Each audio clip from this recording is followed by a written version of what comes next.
ఇంకెన్నాళ్ళు రెంటింట్లో ఉంటాం? సొంత ఇంటి కలను నెరవేర్చుకుందాం. Suman TV biggest property expo October 18th, 19th HSCC Novotel Hyderabad. ఇప్పుడే ఫ్రీ ఎంట్రీ కోసం కాల్ చేయండి. Welcome to Suman TV. నేను మీ Suman TV Nag. Puran garu IPS officer ఈ మధ్య కాలంలోనే చనిపోవడం జరిగింది. అయితే రకరకాల కథనాలు మనం వింటూ ఉన్నాము. ఆయన కూడా నార్త్ నుంచి వచ్చారని అదని ఇదని చెప్పి అయితే ఆయన చావుకు గల ప్రధాన కారణాలు ఏంటి, ఏం జరిగింది, ఎందుకు చనిపోవాల్సి వచ్చింది అనేటువంటిది ఈరోజు మనతో పాటు హైకోర్టు అడ్వకేట్ శశికాంత్ గారు ఉన్నారు. వారి మాటలు తెలుసుకుందాం. Hello sir. నమస్తే అండి నాగరాజు గారు. పురన్ గారి విషయంలో జరిగినటువంటి అసలు ఏం జరిగింది? ఎందుకంటే చాలా తక్కువ మందికే తెలుసు. ఆయన ఎక్కడో నార్త్ నుంచి ఉండేటువంటి పర్సన్ అనుకుంటారు, కానీ తెలంగాణ నుంచి అనేటువంటి విషయం కూడా మనకు అర్థమవుతుంది. అసలు ఏం జరిగింది ఆయన విషయంలో? పురన్ కుమార్ అనే వ్యక్తి నార్త్ ఇండియన్ కాదండి. ఆయన మన తెలంగాణకి, మన హైదరాబాద్కి చెందిన వ్యక్తి. ఆయన మీకు స్కూలింగ్ కనుక చూస్తుంటే 1st క్లాస్ నుంచి 10th క్లాస్ వరకు మన Marredpally Saint John's church high స్కూల్లో చదివాడు ఆయన. దాని తర్వాత కనుక మనం చూసుకుంటే ఇంటర్మీడియట్ అమీర్పేటలో ఎంపీసీ అల్ఫర్నెస్ జూనియర్ కాలేజ్లో అని చేస్తారు. ఆ తర్వాత ఉస్మానియా యూనివర్సిటీలో ఆయన బీటెక్ కంప్యూటర్ సైన్స్ చేస్తాం జరిగింది. ఆ తర్వాత మళ్ళీ ఆయన సివిల్స్కి ప్రిపేర్ అయ్యి గ్రూప్స్ కొట్టడం జరిగింది. ఆ క్రమంలోనే ఆయన ఐపీఎస్ ఆఫీసర్ కూడా అవుతాం జరిగింది. చాలా కష్టపడే వ్యక్తిత్వం ఆయనది. ఓటమిని ఎప్పుడు సీరియస్గా తీసుకోకుండా మళ్ళీ ఇప్పుడు సివిల్స్ ప్రిపేర్ అయ్యి రాశారంటేనే 1-2 సార్లు ఫెయిల్ అయిన తర్వాతనే మళ్ళీ వాళ్ళు పాస్ అవుతారు. వాళ్ళంత ఈజీగా సూసైడ్ చేసుకునే టైప్ ఉండరు. ఈ వ్యక్తి ఇప్పుడు ఈయన ఇక్కడి నుంచి మళ్ళీ హర్యానాలోకి ఆయనకి పోస్టింగ్ వచ్చింది. ఆయన ఐపీఎస్ ఆఫీసర్ లాగా చేస్తున్నారు అక్కడ. ఆయన వైఫ్ కూడా మనం చూసుకుంటే లవ్ మ్యారేజ్ అనుకుంటా. వైఫ్ కూడా అమ్నీత్ కుమార్ అనేసి, తను కూడా షీఈ్ అన్ ఐఏఎస్ ఆఫీసర్. ఆమె జపాన్కి టూర్కి వెళ్తాం జరిగింది. Because she's also an IAS officer. ఎప్పుడైతే ఈమె జపాన్కి టూర్ వెళ్తాం జరిగిందో, ఈయన హర్యానాలో ఒక అపార్ట్మెంట్లో, అదే అపార్ట్మెంట్లో కింద ఒక ఆఫీస్ కూడా ఉంటుంది జరుగుతుంది. కొంతమంది వచ్చి కలుస్తుంటారు కాబట్టి ఇలా రెసిడెన్స్లోనే అక్కడక్కడ ఆఫీసులు పెట్టుకుంటూ ఉంటారు. సడన్గా ఈయన ఒక రోజు ఆ ఆఫీస్లో కిందకి వెళ్ళి కూర్చొని, అపార్ట్మెంట్ కింద ఆఫీస్కి వెళ్ళి కూర్చొని ఒక 6 నుంచి 9 పేజీలు లెటర్ రాస్తాం జరిగింది. 6 నుంచి 9 పేజీల లెటర్లు మనం చూసుకుంటే కనుక ఊహాగానాలు ఏంటి అంటే, కంప్లీట్గా సిస్టంలో లూప్ హోల్స్ ఏమున్నాయి, సీనియర్స్ జూనియర్స్ని ఎలా ట్రీట్ చేస్తారు, పొలిటికల్ ఇన్ఫ్లుయెన్స్ ఐఏఎస్లో ఐపీఎస్ మీద ఎలా ఉంటుంది, నాకు ఎట్లాంటి అవమానాలు జరిగాయి అన్నది క్లుప్తంగా ఆయన 6 నుంచి 9 పేజీలు రాసి ఆయన సెక్యూరిటీ గార్డ్ దగ్గర ఉన్న రివాల్వర్ తీసుకొని షూట్ చేసుకొని చనిపోతాం జరిగింది ఈ నెల 7వ తారీఖు. ఆ లెటర్లో మొత్తం ఇవే ఉన్నాయి సార్. ఆ లెటర్లో మొత్తం వాళ్ళ సీనియర్స్ గురించి, ఎవరెవరు ఈయనని ఎంత టార్చర్ పెట్టారు, ఈయన ఒక దళితుడు అవటం వల్ల ఈయనకి ఎంత క్యాస్ట్ డిస్క్రిమినేషన్ జరిగింది, ఆ క్యాస్ట్ బేస్డ్ వల్ల ఈయనని ఎంత చులకనగా చూశారు, ఈయనే ఐపీఎస్ లెవెల్లో ఉన్న వ్యక్తినే క్యాస్ట్ బేస్లో చులకనగా చూస్తే సామాన్యుల పరిస్థితి ఎట్లుంటుంది, ఇవన్నీ కూడా ఆయన లెటర్లో క్లియర్గా రాస్తాం జరిగిందని ఊహాగానాలు.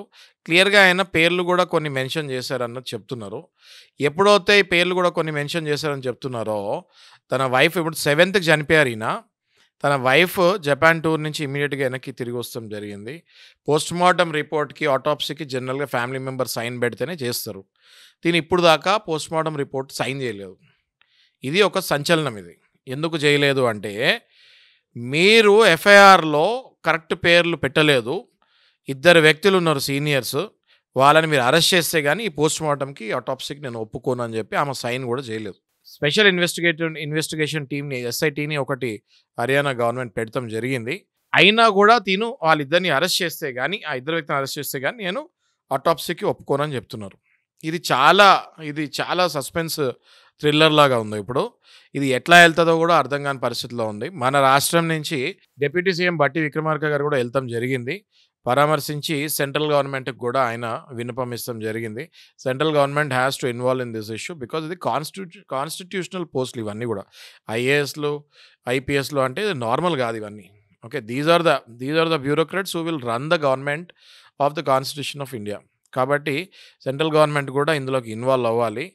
లేకపోతే ఐఏఎస్లు ఐపీఎస్లు మనోభావాలు దెబ్బతినే ఛాన్సెస్ గట్టిగా ఉంటాయి. కాబట్టి సెంట్రల్ గవర్నమెంట్ ఇన్వాల్వ్ అవ్వాలని లెటర్ రాష్ట్రం కూడా జరిగినట్టుంది.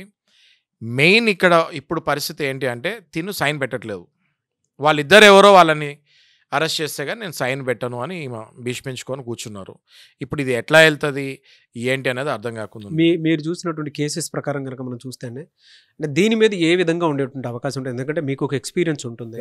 ఇలాంటి ఇన్సిడెంట్స్ దేశంలో జరిగినప్పుడు అంటే చాలా కేసెస్ మీరు చూసుంటారు, చాలా స్టేట్స్లో జరిగినట్టు. బట్ ఇది మాత్రం అంటే సైన్ చేయకుండా, ఎస్పెషల్లీ నాకు వీటి మీద కన్క్లూషన్ కావాలి, ఏం జరిగింది అనేటువంటి దాని మీద ఎఫ్ఐఆర్ కాపీలో కూడా వాళ్ళ పేర్లు మెన్షన్ చేయాలని ఆవిడ ఉంటున్నట్లయితే మనకు తెలుస్తుంది కదా.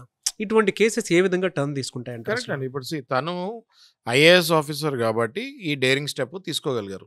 అదే సామాన్యులు ఉంటే ఈ పాటికి ఏదో ఒక మాట చెప్పి కన్విన్స్ చేసి సిగ్నేచర్ తీసుకొని పోస్ట్ మార్టం చేసి ఈ పాటికి ఫైనల్ రైట్స్ కూడా అయిపోయేవి. తిను కూడా అంతే equally qualified and she in a very good designation కాబట్టి, ఐఏఎస్ ఆఫీసర్ కాబట్టి, దీనికి రూల్స్ అండ్ రెగ్యులేషన్స్ అన్నీ తెలుసు కాబట్టి కావాలని తిను సైన్ చేయట్లేదు. సైన్ చేస్తే మాత్రం పోస్ట్ మార్టం యూజువల్గా ఒక మెజిస్ట్రేట్ గారి ముందు జరగాలి. సైన్ చేస్తే మాత్రం వెంటనే పోస్ట్ మార్టం మెజిస్ట్రేట్ గారి ముందు జరుగుతుంది. ఇన్ఫర్మేషన్ బయటకు వస్తుందా రాదా, ఒకవేళ వీళ్ళని అరెస్ట్ కాకపోతే ఇన్ఫర్మేషన్ బయటకి రాదేమో, అరెస్ట్ అయితే ఇన్ఫర్మేషన్ బయటకు వచ్చే ఎందుకంటే వీళ్ళు అరెస్ట్ కాలేదనుకోండి పోస్ట్ మార్టంలో ఏదైనా తికమికల్ ఛాన్సెస్ ఉంటాయి. కాబట్టే తిను సైన్ చేయట్లేదని యాజ్ ఎ అడ్వకేట్ నేను అనుకుంటాను. యూజువల్గా మీరు చూస్తే ఇన్వెస్టిగేషన్ టైంలో ప్రైమ్ అక్యూజ్డ్ బయట ఉంటే పోస్ట్ మార్టంలో కూడా తేడాలు వచ్చే ఛాన్సెస్ ఉంటాయి. ఎలా సార్ అంటే నేను మామూలుగా అడుగుతున్నాను, ఐపీఎస్ ఆఫీసర్ లెవెల్లో కూడా ఈ డిస్క్రిమినేషన్ ఉంది అని అంటే ఆ లెటర్లో అసలు మీకు వచ్చిన ఇన్ఫర్మేషన్ ప్రకారం మన ఇండియా మీరు కనుక తీసుకుంటే అనేక కులాలు, అనేక రిలీజన్స్ ఉంటాయి. మనము ఎంత అట్రాసిటీ, ఇప్పుడు ఏదైతే కంప్లైంట్ ఇచ్చారో SC/ST అట్రాసిటీ యాక్ట్ కింద కూడా సెక్షన్ బుక్ అయింది. ఆ సెక్షన్కి 6 నెలలు జైలు శిక్ష. కానీ తన అనేది అబెట్మెంట్ ఆఫ్ సూసైడ్ కూడా ఉండాలి అందులో. Abetment of suicide is a main section. Abetment of suicide ఉంటే అందులో 10 ఏళ్ళు శిక్ష పడే అవకాశం ఉంటుంది. కేవలం 6 నెలల శిక్షకి బెయిల్ కూడా వచ్చేస్తుంది. ఏ పనిష్మెంట్ అయినా 7 ఏళ్ల లోపల ఉంటే నోటీస్ వచ్చేస్తుంది, 41A నోటీస్ వచ్చేస్తుంది, ఈజీగా అసలు జైలుకి వెళ్ళే ప్రసక్తే ఉండదు. అబెట్మెంట్ ఆఫ్ సూసైడ్ సెక్షన్ పెట్టాలని తిను భీష్మించుకొని కూర్చున్నారని అనుకుంటున్నా. కేవలం అది పెట్టలేదని చెప్పి ఈమె సైన్ చేయట్లేదు. She has definitely taken a very good stand. ఎందుకంటే సామాన్యుడికి ఈమె చాలా మంచి మెసేజ్, ఈ కష్టకాలంలోనే సామాన్యుడికి చాలా మంచి మెసేజ్ ఇస్తుంది. ఎఫ్ఐఆర్లో మీరు అసలు రీజన్ ఏమీ రాయకుండా పిచ్చి పిచ్చి రీజన్లు ఏవో రాసేసి 6 నెలలు ఏడాది రాసేస్తే మనిషి ప్రాణం పోయింది. అక్కడ పోయిన మనిషి కూడా చాలా తెలివైన వ్యక్తి, చాలా విజ్ఞానవంతుడు. ఆ ప్రాణం పోయింది అంటే దాని వెనకాల ఎంత టార్చర్, ఎంత ఒత్తిడి, కులం మీద ఎంత విపక్ష, ఇవన్నీ కూడా బయటకి రావాలి కదా. కావాలని అందుకని ఆమె సైన్ చేయట్లేదని అనుకుంటున్నాను. ఖచ్చితంగా I will support her in this issue అండి. అంతేకాదు నాగరాజు గారు, ఈ కేసులో మీరు కనుక చూసుకుంటే పూరన్ కుమార్ గారు is a very fit person. ఆయన డైలీ జిమ్కి వెళ్తారు, మెడిటేషన్, యోగా చేస్తారని కూడా ఆయన ఫ్రెండ్ ద్వారా మనకు తెలుస్తాం జరిగింది. ఎందుకంటే వాళ్ళ ఫ్రెండ్స్ అందరు లోకలైట్సే, హైదరాబాదే. ఓకే, వాళ్ళ ఫ్రెండ్స్ ద్వారా కూడా మనకు తెలుస్తాం జరిగింది. Is a very strong person. ఆయన డైలీ జిమ్కి వెళ్తాము, మెడిటేషన్, యోగా ఇట్లాంటివి కూడా చేస్తూ ఉంటుంది. ఆయన దేనికి చిన్న చిన్న వాటి కుంగిపోయేది ఉంటే ఆయన ఐపీఎస్ వరకు వెళ్ళడు. కాబట్టి ఈ ఆత్మహత్య ఏదైతే ఉందో ఖచ్చితంగా ఇది అబెట్మెంట్, అంటే ప్రేరేపిస్తేనే జరిగింది అన్నది అనేక సాక్ష్యాలు ఉన్నాయి. This is equal to murder అని వాళ్ళ ఫ్రెండ్స్ అందరూ అంటున్నారు. అంటే ఈక్వల్ టు మర్డర్ అన్నప్పుడు, డైరెక్ట్గా మర్డర్ చేయనప్పుడు అది abetment for suicide, 10 years punishment దానికి. అందుకే వాళ్ళ వైఫ్ సైన్ చేయట్లేదని నాకు అనిపిస్తుంది. చూద్దాం ఏ విధంగా తీసుకుంటుంది అనేది ముందుగా. Anyway sir, thank you so much for the information Shashikant garu. Thank you Nagaraj గారు.